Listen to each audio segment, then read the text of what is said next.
যাক, দু চার কথা বলতে দেওয়া হয়েছে। সবাইকে জোহার।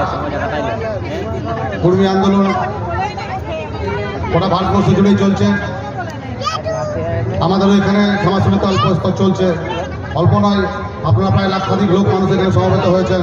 আমরা আরও যতটা শক্তি নিয়ে নেমেছিলাম, আপনাদের এই সমাগমে আমরা হয়তো আরও বৃহৎ শক্তি নিয়ে আগামী দিনে নামবো, এইরকম একটা অঙ্গীকার নিয়ে আমরা আপনাদের কাছে দু চার কথা বলতে এসেছি। আর শুধু বলতে এসেছি একটা কথা, আজকে তো সবাই বললো ভারতবর্ষের বিভিন্ন জায়গায় অন্যান্য জনজাতিদের যেরকম আন্দোলন চলছে, কর্মীরাও সেরকম তাদের আন্দোলন চালাচ্ছে। এর চাইতে বড় দুঃখের বিষয় কী হতে পারে?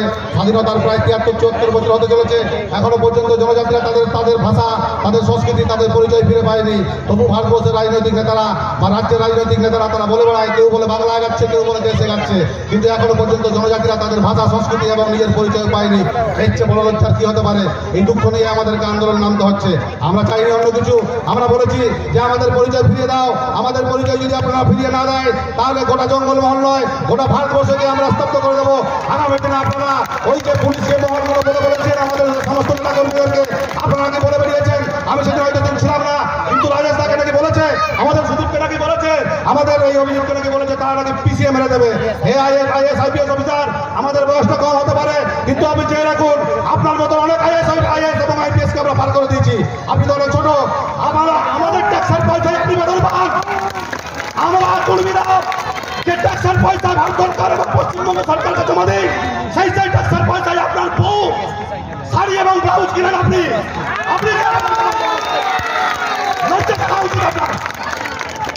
এই স্বাধীন ভারতবর্ষে ৭৩ বছর বাদেও এখনো পর্যন্ত প্রায় ২ কোটি মানুষ, ২.৫ কোটি মানুষ তাদের পরিচয় চাইছে।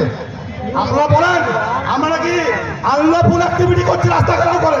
আপনাদের লজ্জা করে না? লক্ষ লক্ষ টাকা জনগণের পয়সায় বেতন পাওয়ার পরেও সাধারণভাবে রাস্তায় দাঁড়িয়ে থাকে ওই পানির ট্রাকে হাত পরে ভিক্ষা করে বেড়ান এবং ঘন্টার পর ঘন্টা রাস্তায় দাঁড়িয়ে থাকে তারা সাধারণ মানুষকে আবেদন করেন। আপনারা বলেন যে আমরা নাকি আইন ভাঙি? লজ্জা করে না?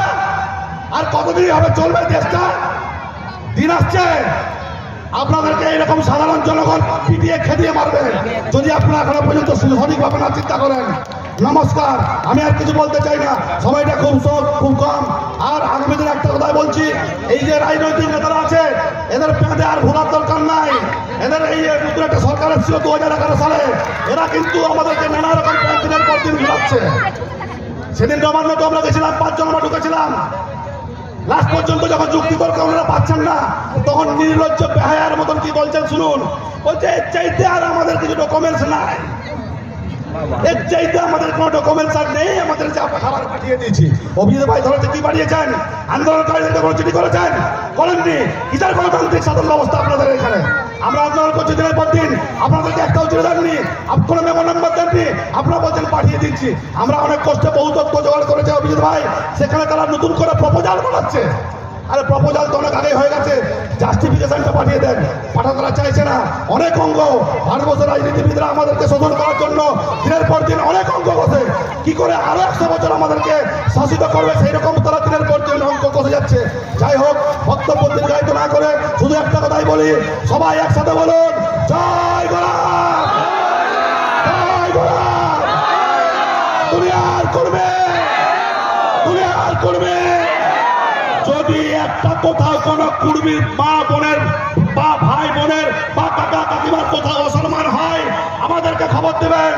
আমরা বুক চিতে লড়াই করে আপনার সম্মান ফিরিয়ে দেবো। কোথা দিয়ে গেলাম আজকে এখানে? কোথাও মেয়ে দেবো না।